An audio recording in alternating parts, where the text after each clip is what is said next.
And just like that, the next episode has begun. Welcome back to Ace Attorney Justice for All. I'm your host, MegaShadowFist. It's like a video game, it's like a commentary. And when we last left off, well, you know, we're gonna have to examine a few things. So let's go ahead and do that. But this time it's not Phoenix who's doing this. It seems like it's gonna be Maya. So let's examine this. There's all sorts of things piled up here, but it's too dark to see. Okay, what about the door? What about the door? I don't know why I said it like that. Drat! It's locked! But this door's lock seems easy enough to open. On TV, the hero always uses a plastic card or a stiff piece of cardboard. That's true. Then, click! It magically opened the door. I wonder if there's a card like that around here I could use.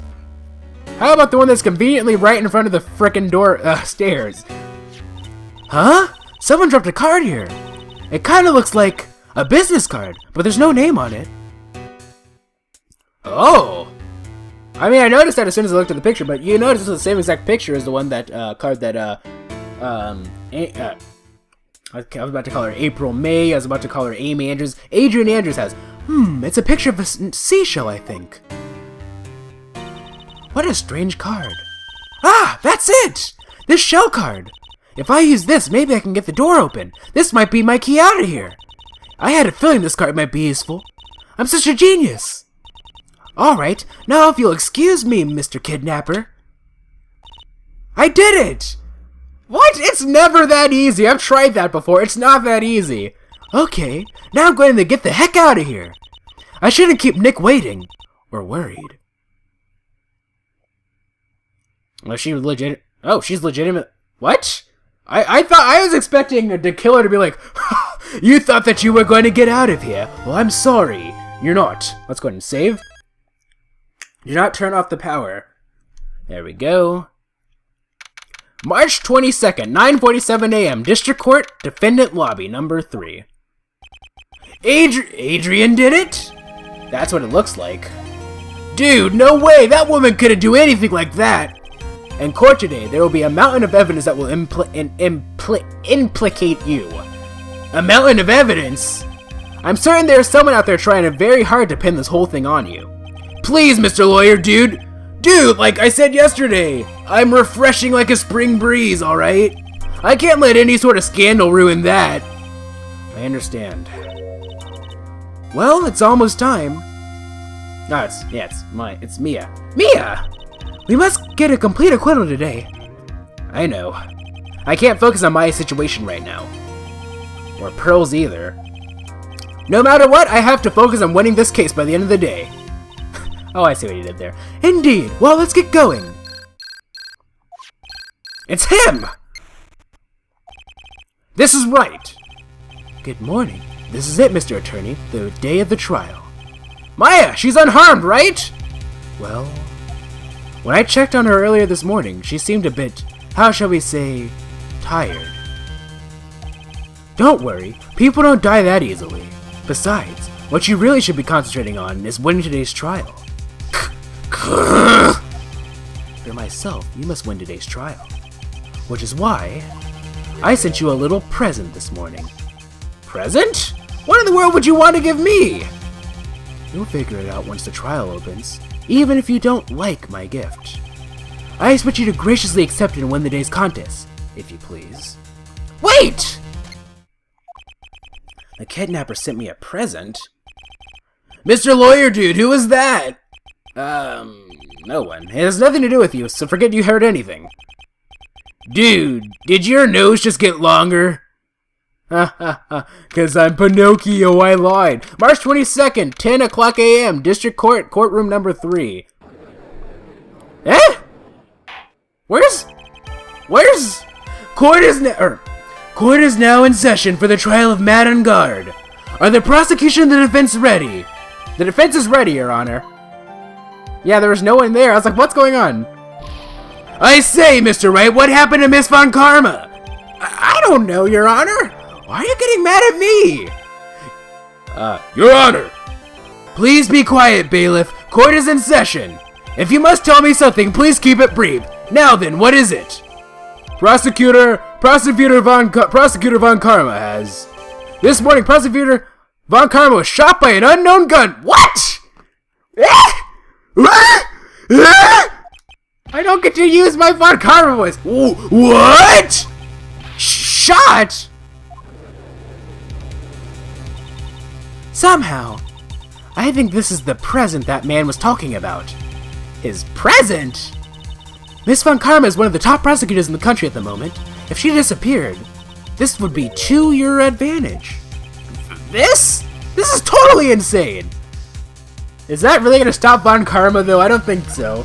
Miss Von Karma, is she alright? I don't have that answer. She's alive and in stable condition. That's good. You're... I thought he'd show up. It's Edgeworth! What the heck?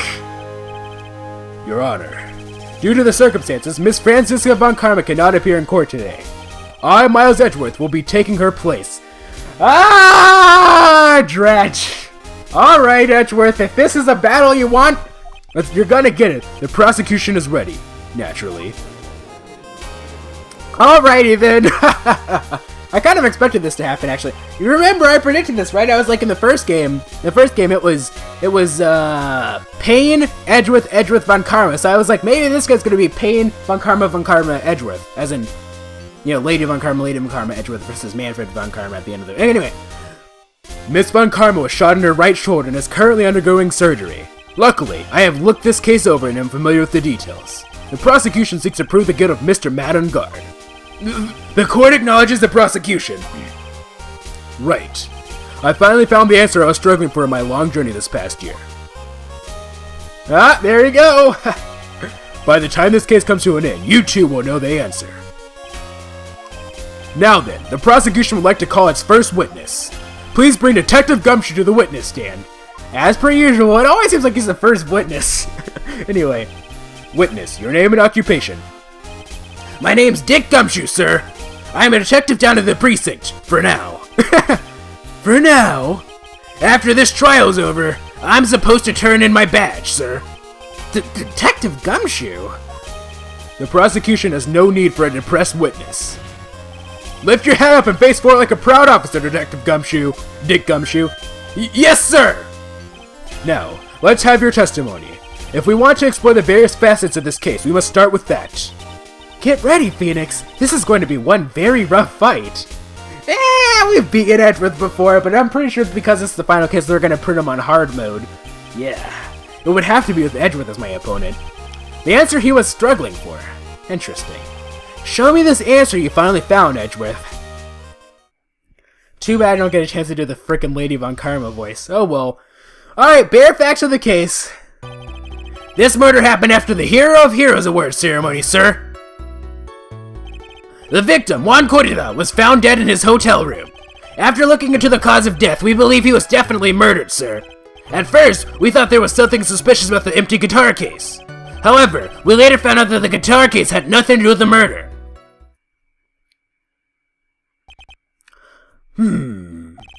After the award ceremony ended, the victim was alone in his room. Yes, sir. Both the victim and the defendant went alone to their rooms, sir. I see. Mr. Wright, you may begin your cross-examination. Alright. Bare facts of the case. You notice that the picture at the bottom changed to Edgeworth instead of Von Karma? Alright. Oh, we have a full bar, too. Sweet. Let's go ahead and save, actually. So we don't have to go to all the pre-court case banter and whatnot again. I made that mistake in the previous case. From save point. Alright. The murder happened after the Hero of Heroes Award ceremony, sir. Press. Would you please give us a brief timeline of what happened after the ceremony? Okay, pal. The ceremony started at 6 p.m. It ended around 8 p.m., and then there was a short break. A special post-ceremony show was supposed to start in the lobby 30 minutes later. And that's when the victim's body was found, correct? Which is to say, the murder occurred during that 30-minute break period. Please continue with your testimony, detective. I really need to pay attention. I'm sort of like half tuning stuff out. I really need to pay attention. The victim, Juan Corrida, was found dead in his hotel room. Press. The person who discovered the victim's body was Adrian Andrews, correct? Yeah. Who is this Adrian Andrews you're talking about? She's a defendant, Madame Gard's manager. She's a really pretty lady, sir. Ah, so she's a pretty lady. I wonder if she will grace us with her presence. When the pro-ceremony show was about to start, she went to get Mr. On Guard. After visiting his room, she next went to the victim's room to get him for the show, sir. I see, and that's when she found the victim's body. After looking into the case of death, we believe he was definitely murdered, sir. The cause of death, wasn't that because Mr. Corrida was stabbed in the chest? Only a careless amateur would believe something so brainless as that, pal. Take a good, hard look at the crime photo. Now, a real pro's attention would be drawn here to this bandana. Come on, Gumshoe. Banana? His bandana, sir. That's the thing wrapped tightly around his neck, sir? Ah, yes, I see. His banana-scented bandana. Oh, shut up. His banana-scented bandana. Then what about the knife? It seems to have been stuck in the victim's chest on purpose after his death. We have the crafty murder on our hands here. Autopsy report added to the court record. Alright, allow me to check that, if you please. Juan's autopsy report. Time of death, 8:15 p.m. Cause, strangled with a scarf, then stabbed with a knife. Interesting. Alright, at first we thought there was something suspicious with the empty guitar case. Press. And why did you think that? Because it was empty, pal. The Jammin' Ninja doesn't go anywhere without his bright red guitar. And we couldn't find it anywhere at the scene of the crime. Oh, then how about this theory? A fan really wanted the guitar and did the crime to get it. How's that? We thought of that too, but... The only fingerprints on the guitar case were the victims. Only the victims, huh? Well, I mean, fingerprints aren't exactly always condemning evidence, and besides, someone could always just as easily wear, like, gloves or something, right? I see. Ah, so much for my theory, then. Guitar case updated in the court record. It's probably been updated so that we can, see... let me see. It probably says, like, fingerprints. Empty. There's some water, but only on top of the lid. Bears Corrida's fingerprints. Okay. Let's go ahead and press. However, we later found out that the guitar case had nothing to do with the murder. Press. What convinced you it had nothing to do with this case? The guitar wasn't at the Gatewater Hotel that night. Well then, where was it? The bright red guitar is eventually found at the TV studio. The victim, Juan Corrida, had apparently only taken the case with him, sir. So you mean he forgot to put the guitar inside the case? Yes, sir. Even when he was on stage for the ceremony, he didn't have his guitar. So that guitar case was empty even before he got to the hotel. Yeah, that's right. So it really had nothing to do with the case after all. I believe that is enough. First, the victim was choked to death with his bandana. Then, after the victim was dead, the killer deliberately stabbed him with a knife. Which brings me to my next point. Why then did the police arrest Matt on Guard? Because there was reason enough to suspect him. Here it comes. Looks like Edgeworth's back in full swing. Very well, Detective Gumshoe, please testify about this matter. Yes, sir! Alright. Why arrest on Guard?